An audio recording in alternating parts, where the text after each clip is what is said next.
सारे बच्चे बहुत अच्छे से होंगे और उनकी पढ़ाई भी बहुत अच्छे से चली रही होगी।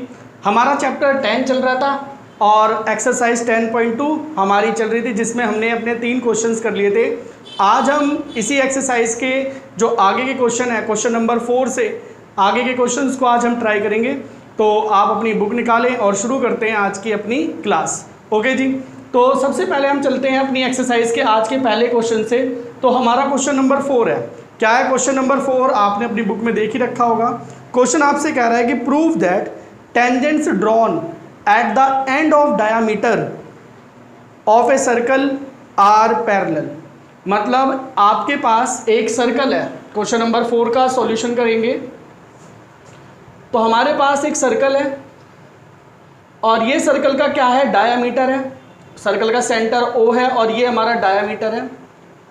तो अगर हमारे इस डायामीटर के एंड से जो टेंजेंट जाती हैं, जैसे एक टेंजेंट ये चली गई जो है L और एक टेंजेंट ये चली गई जो है हमारी M, तो हमें ये प्रूफ करना है कि ये जो टेंजेंट्स होंगी ये पैरेलल होंगी, मतलब ये स्पर्श रेखा समानांतर होंगी, ये प्रूफ करना है। तो देखो कैसे प्रूफ करेंगे इसको।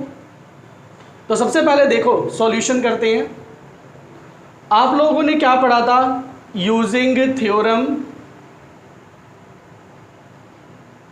Radius is perpendicular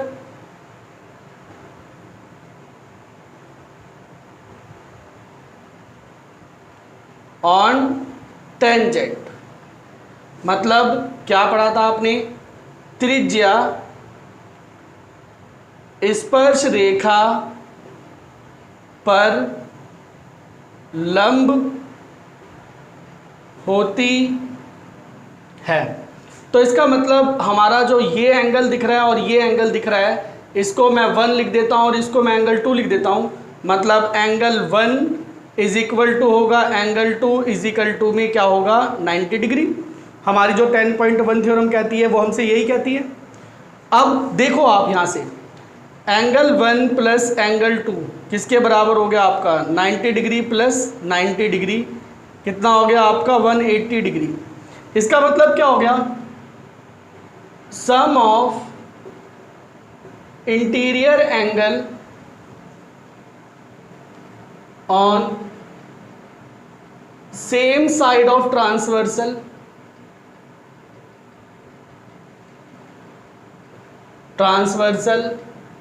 is supplementary.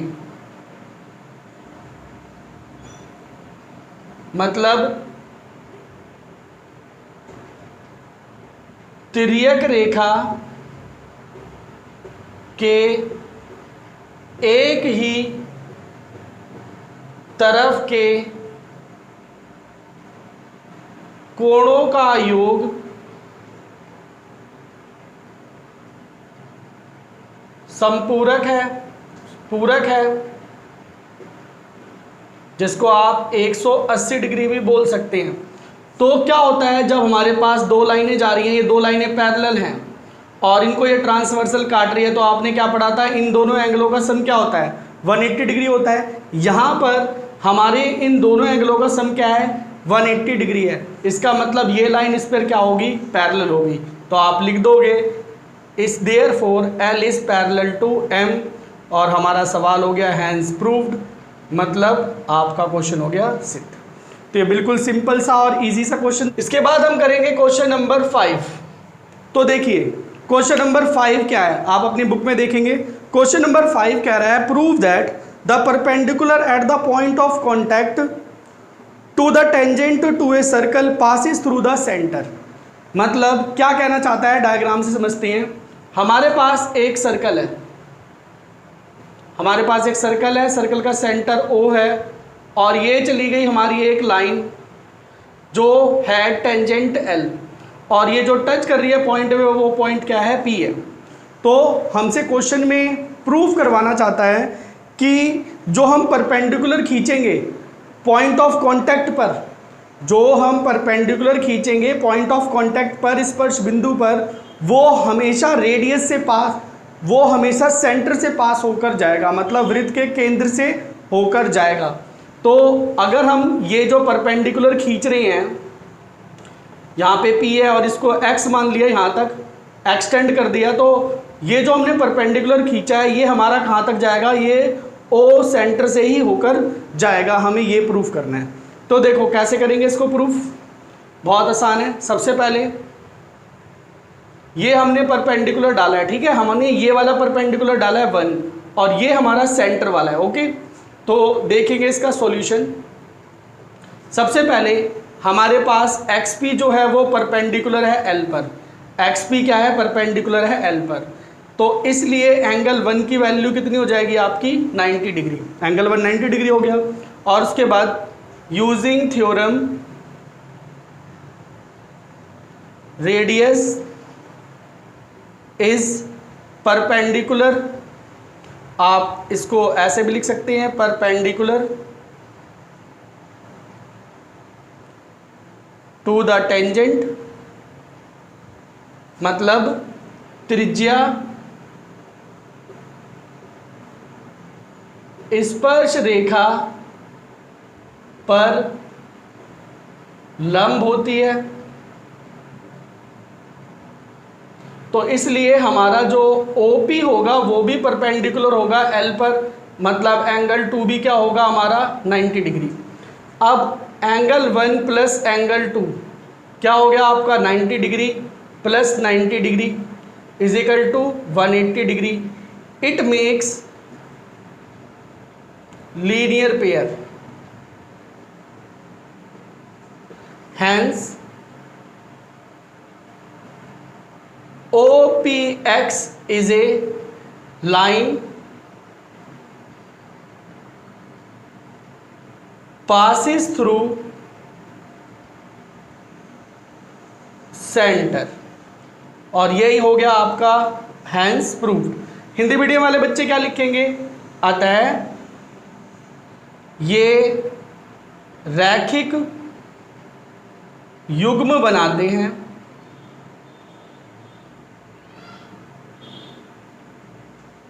इसलिए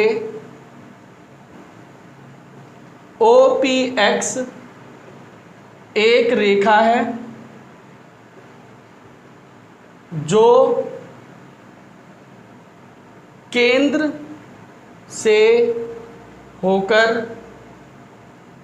जाएगी, और ये हो गया आपके सवाल का प्रूफ। ओके जी बच्चों, क्लियर। तो ये बिल्कुल आपका सिंपल सा सवाल था।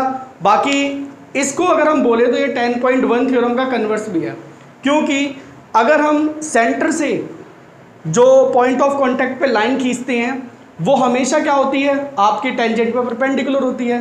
इसीलिए अगर हम टेंजेंट पे कभी भी कोई परपेंडिकुलर खींचेंगे तो वो ऑब्वियस सी बात है कि वो सेंटर से होकर, मतलब उस वृत्त के जो केंद्र है उससे होकर जाएगा ही जाएगा। ओके जी बच्चों, क्लियर। तो ये था आपका क्वेश्चन नंबर 5। चलते हैं अपने नेक्स्ट क्वेश्चन, क्वेश्चन नंबर 6 पर। हमारे पास क्वेश्चन दिया हुआ है बुक में, आप देखेंगे क्वेश्चन नंबर 6 की बारी है अब। तो क्वेश्चन नंबर 6 में हमें दिया हुआ है, the length of tangent from a point A at a distance of 5 centimetre from the centre, मतलब एक पॉइंट है ए जिसका सेंटर से, सर्कल के सेंटर, वृत्त के केंद्र से जो डिस्टेंस है वो 5 सेंटीमीटर है, और उस सर्कल का जो क्या कहते हैं रेडियस है वो क्या है, दोबारा पढ़ लेते हैं एक बार। The length of tangent from a point A at a distance of 5 centimetre from the centre of a circle is 4 centimetre. आपके पास एक सर्कल दिया हुआ है और इस सर्कल का सेंटर है O, और बाहर एक पॉइंट है आपका A, और यहाँ पे एक पॉइंट मान लो आप P है। तो इस टेंजेंट की लेंथ जो कि सेंटर से 5 सेंटीमीटर की दूरी पर है, 5 सेंटीमीटर डिस्टेंस पे है, टेंजेंट की लेंथ 4 सेंटीमीटर है। आपको बताना है इस सर्कल का जो ये रेडियस होगा ये क्या होगा, हमको ये फाइंड करना है। तो बिल्कुल सिंपल सा है ये, कैसे करेंगे आप, यूजिंग थ्योरम, क्या बताई थी मैंने, थ्योरम हमारी रेडियस इज परपेंडिकुलर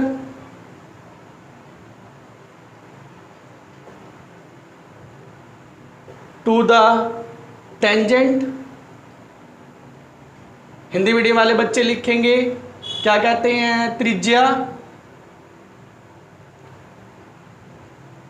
स्पर्श रेखा पर लंब होती है। तो इस वजह से जो हमारा एंगल OPA होगा, मतलब ये एंगल OPA ये किसके बराबर होगा, 90 डिग्री। तो अब आप आ जाएंगे इन ट्राइंगल OPA में और क्या कर दो इसमें, यूजिंग पाइथागोरस थ्योरम। क्या लगाना है आपने, पाइथागोरस थ्योरम को लगाना है। जब भी राइट एंगल ट्रायंगल आता है तो पाइथागोरस थ्योरम ही लगानी पड़ती है। तो पाइथागोरस प्रमेय द्वारा 90 के सामने वाली साइड जो है OA का स्क्वायर इजिकल टू होगा OP स्क्वायर प्लस में PA स्क्वायर। इसकी वैल्यू रख दो 5 और लगा दो स्क्वायर। OP हमारा रेडियस है, स्क्वायर कर दो, और PA हमारा 4 है, स्क्वायर कर दो। ये कितना हो गया 25 R स्क्वायर, और 4 का स्क्वायर कितना हो गया 16। इसे आप इधर भेज दो, 25 minus 16 is equal to R square, 9 is equal to R square. तो R की वैल्यू क्या हो गई, √9, जिसको आप बोल सकते हैं 3 सेंटीमीटर। इसका मतलब हमारा जो सर्कल है इसका रेडियस कितना होगा, 3 सेंटीमीटर होगा। ओके जी, बिल्कुल सिंपल सा सवाल है, और ऐसे सवाल आपके MCQ में और एग्ज़ाम में भी आ जाते हैं, क्योंकि इसमें हमें कुछ करना है, जिसमें थोड़ा बहुत करना होता है। वो सवाल ज़्यादा CBSE वाले पूछते हैं, एग्ज़ाम में देते हैं आपको, ठीक है। तो अब हम चलते हैं अपने क्वेश्चन नंबर 7 पे। क्वेश्चन नंबर 7 में बोल रहा है हमारे पास 2 कंसेंट्रिक सर्कल हैं, सकेंद्री वृत्त, मतलब इन सर्कल का जो सेंटर है वो सेम है। दोनों सर्कल का सेंटर क्या है, सेम है, O है। ओके जी, एक सर्कल का जो रेडियस है वो है 5 सेंटीमीटर, तो ये बड़ा वाला सर्कल ही होगा, ऑब्वियस सी बात। ये कितना है, 5 सेंटीमीटर का है, और छोटे वाले सर्कल का रेडियस है 3 सेंटीमीटर। आपको बताना है find the length of code, आपको बड़े सर्कल की कोड की लेंथ बतानी है, जो छोटे सर्कल की क्या है, टेंजेंट है। मतलब ऐसे इसको खींचे, ड्रॉ करें, अगर नेम करेंगे तो यहाँ पे A, B और C। तो आपको क्या करना है, आपको फाइंड करना है कि AC क्या होगा। ओके जी, तो सबसे पहले बात करते हैं, हमारा जो OB होगा वो इस पे क्या होगा, परपेंडिकुलर होगा। ठीक है, सबसे पहले कैसे, यूजिंग थ्योरम 10.1 प्रमेय 10.1 द्वारा जो हमारा OB होगा वो परपेंडिकुलर होगा किस पर, AC पर।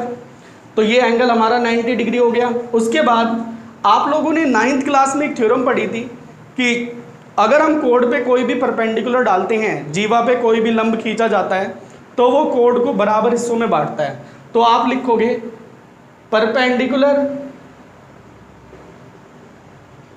ड्रॉन फ्रॉम सेंटर टू कोड क्या करता है, बाइसेक्ट कोड। हिंदी मीडियम वाले बच्चे क्या लिखेंगे, वृत्त के केंद्र से जीवा पर खींचा गया लंब जीवा को प्रतिच्छेद करता है। तो इसका मतलब ये हुआ कि जो हमारा AB होगा वो बराबर होगा AC के, AC नहीं BC के, ये दोनों इससे क्या होंगे, बराबर होंगे। तो अब करते हैं सॉल्व। आप आ जाओ इन ट्राइंगल AOB, जो आपका ट्राइंगल AOB है इसमें आ जाओ और लगा दो पाइथागोरस थ्योरम। तो पाइथागोरस थ्योरम के अकॉर्डिंग क्या होगा, OA का square is equal to OB square plus में AB का स्क्वायर। OA कितना है हमारे पास, 5 का स्क्वायर, OB हमारे पास कितना है, 3 का स्क्वायर, और AB हमें निकालना है। ये हो गया 25 और ये हो गया 9 प्लस में AB स्क्वायर। ये वहाँ पे जाएगा तो 16 is equal to AB square, और आपके पास ए बी की वैल्यू कितनी आ गई, अंडर रूट में 16 मतलब 4 सेंटीमीटर। तो भाई हमारा ये भी 4 है और ये भी 4 है, तो हमारी ए सी कितनी हो जाएगी, 4 + 4 = 8 सेंटीमीटर। और ये है आपका क्वेश्चन नंबर 7। ओके जी बच्चों, तो ये हमने आपकी एक्सरसाइज 10.2 के आज की क्लास में क्वेश्चन नंबर 4 से लेकर क्वेश्चन नंबर 7 तक कर ली हैं। नेक्स्ट क्लास में हम इसके आगे वाले क्वेश्चंस करेंगे, तब तक आप इन सारे क्वेश्चनों की प्रैक्टिस कर लेंगे। ओके, तो मिलते हैं अगली वीडियो में। ओके बाय बच्चों।